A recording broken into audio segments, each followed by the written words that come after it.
Заради ескалиралото напрежение около случаите с бездомни кучета, много хора решиха да вземат правосъдието в свои ръце.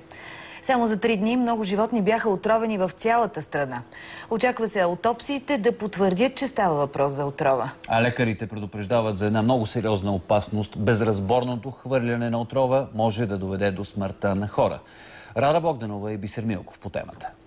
Едно от отровените кучета е издъхнало не тук, а във ветеринарна клиника. Там лекарите са разпознали симптомите на отравяне с препарат за унищожаване на мишки. Тази отрова се разпръсква по места, където ходят и нашите деца. Хората им чувстват, че не неглижират тази вероятност да може да попадне в устата на дете. Там, където минават нашите деца, посред бял ден се натъкнахме на мъртво куче.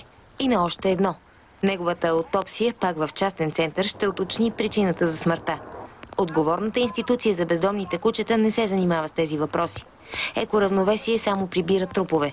С това обяснение директорът на общинската фирма отговори на въпроса какви мъртви кучета прибират в последните дни. Все така основно блъснати от коли или повече като това в храстите. От ветеринарни лекари разбрахме, че с симптоми на отравяне наскоро са издъхнали още кучета в не един столичен район и не в един град на страната. Имаме вече случай на починало дете от такова, от натравяне. Случаят не е от вчера. Адресът е Троян. Един възрастен и 2 деца бяха яли отровени кюфтета. Живо остана само едно от децата. Накъде отиваме ние като общество? Хора срещу кучета, зоозащитници или любители на животните срещу кучемрази. След нашия репортаж, утре общината и инспектори от Здравното министерство ще правят оглед на поляната в Сухата река. Ще проверят и тази кучешка храна. Топчетата са атрактивни както за домашните любимци, така и за децата ни. Само като чуя, знай ми става. Не би трябвало да ги троват. Не е хуманно.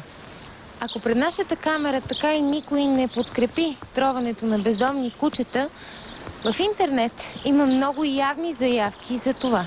Явни, доколкото хора под псевдоним се хвалят с вече отровени кучета и дават съвети препаратът да не се разпръсква, а примамките да се дават на